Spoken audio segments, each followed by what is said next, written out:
Some singers think, falsetto, that's fake. Or, head voice, that's girly girly. Chest voice, that's manly manly. This limits their ability to interpret a song because songs need the right quality of voice to sound right.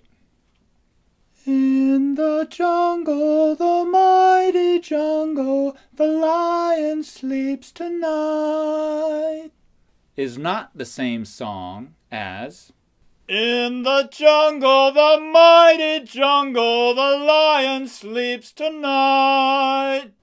Well, he isn't sleeping anymore. Head voice, chest voice, what do those mean, and how do we sing them? Well, the names themselves aren't any help. They may just as well be called knee voice and elbow voice. There's nothing different going on in your chest or in your head between head voice and chest voice. They're exactly the same. That's why some refer to the two voices as mode 1 and mode 2. But that doesn't really help. So where do those names come from? Well, we tend to sing low notes in chest voice, and some singers can feel those low notes vibrating in their chest. We tend to sing high notes in head voice, and some singers feel vibrations in their head when they sing high notes. I don't. When I feel a vibration in my head as I'm singing, it tells me I'm singing with a very nasal sound, something I try to avoid.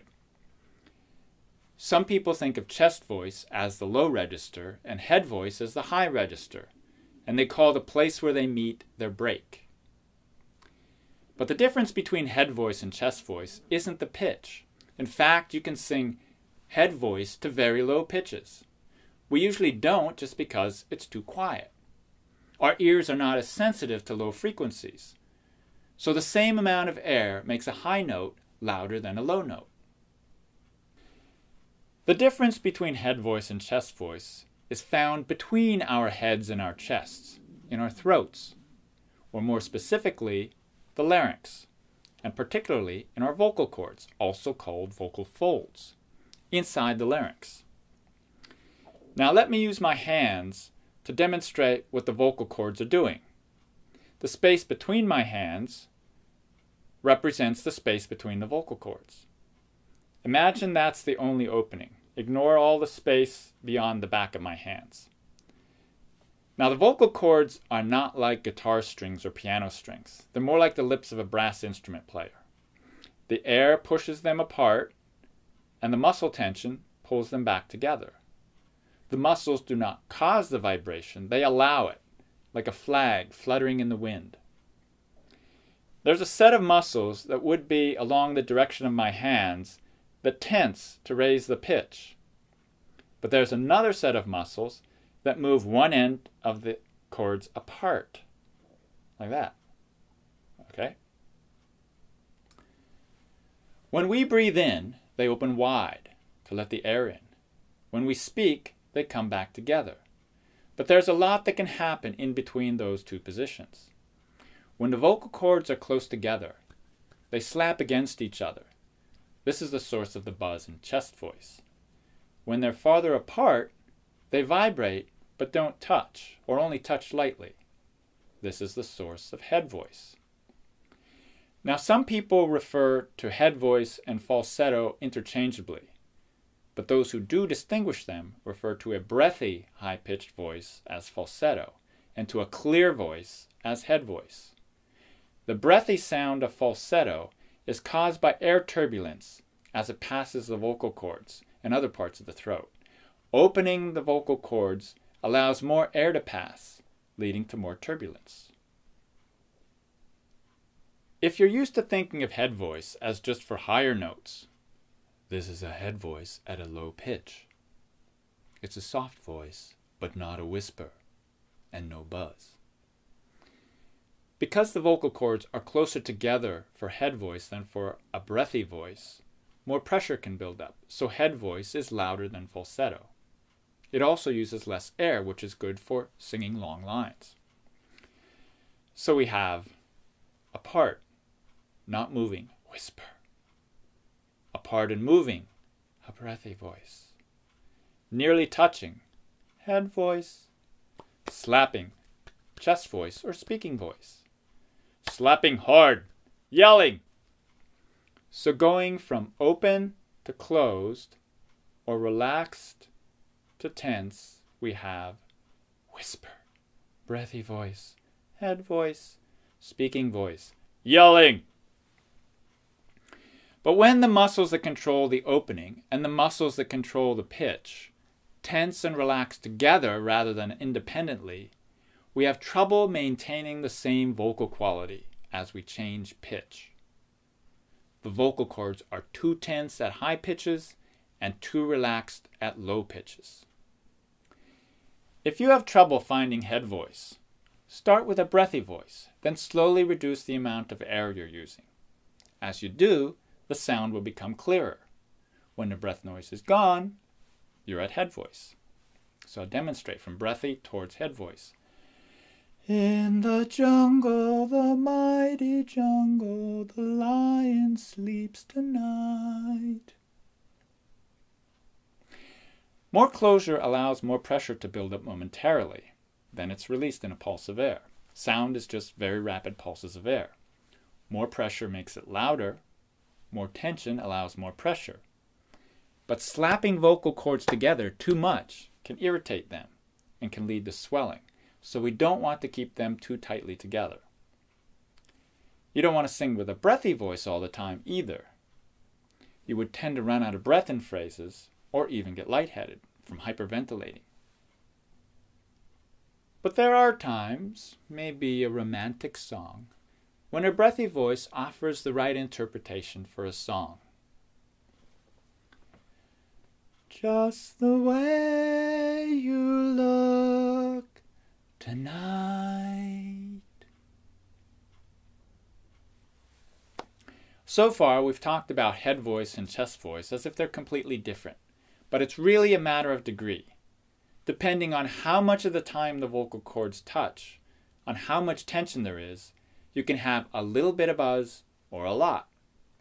The mixing of head voice and chest voice is called, not surprisingly, mixed voice. Going from having the vocal cords completely open towards more closure, you go from all air, whisper, to a breathy voice, falsetto, to a clear voice, head voice, to some buzz, mixed voice, to a balanced buzz, chest voice, speaking voice. And if you go beyond that to having the vocal cords tightly together, where it takes a lot of air to open them, you get to a yelling voice, heavy metal, hard rock. Keeping the vocal cords together with just the right amount of tension to get the right vocal quality as we change pitch takes coordination and practice. So how do we transition from chest voice to head voice, or head voice to chest voice? What do you do if you have the break between them? The break is not inevitable. It happens when the two sets of muscles, those determining the pitch and those determining the vocal cord opening, get tensed together. Tension for increasing pitch generates tension for closing the vocal cords, cutting off breath. The opposite happens going down in pitch.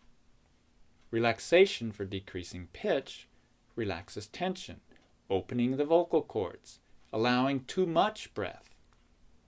Going down in pitch from head voice, there's a tendency to get breathy, to go into falsetto, as the tension in your vocal cords is released. Remember that falsetto has the vocal cords more open than head voice.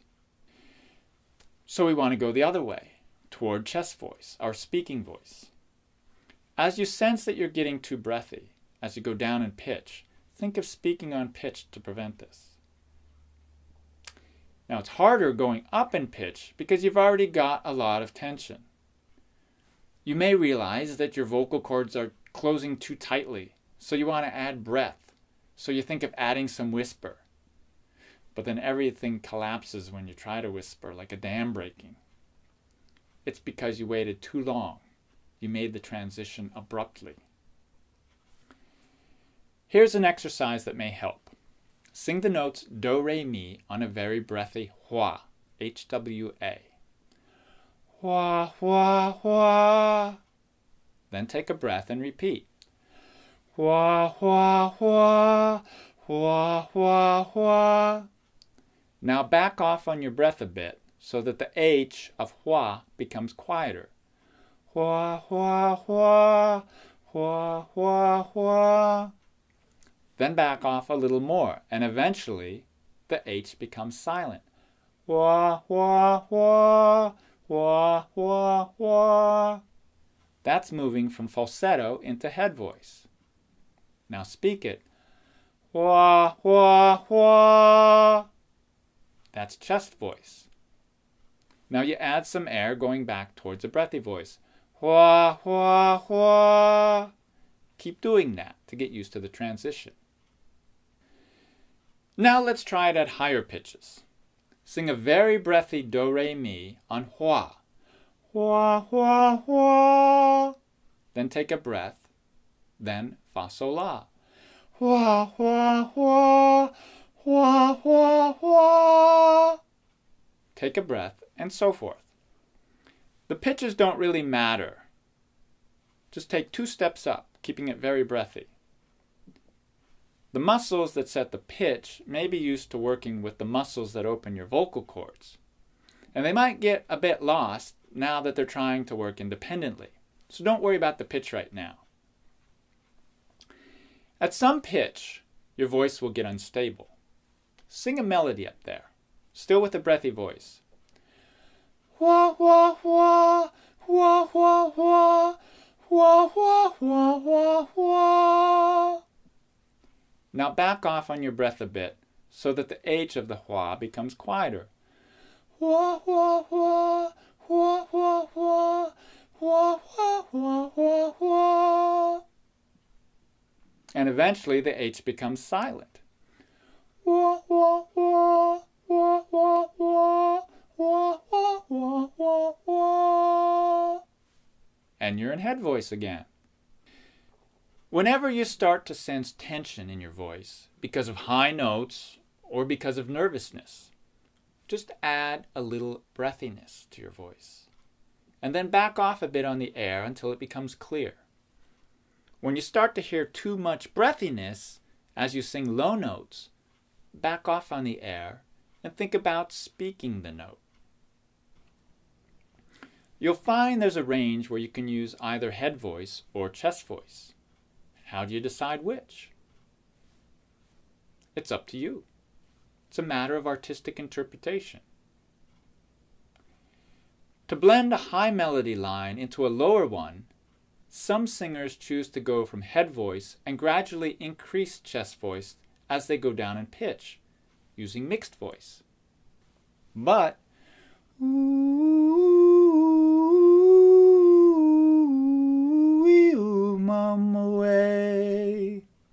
should probably be all head voice rather than switching to chest voice for the lower notes. Ooh,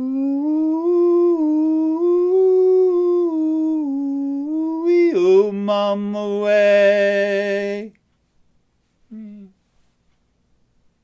Hush, my darling, don't fear, my darling, the lion sleeps tonight.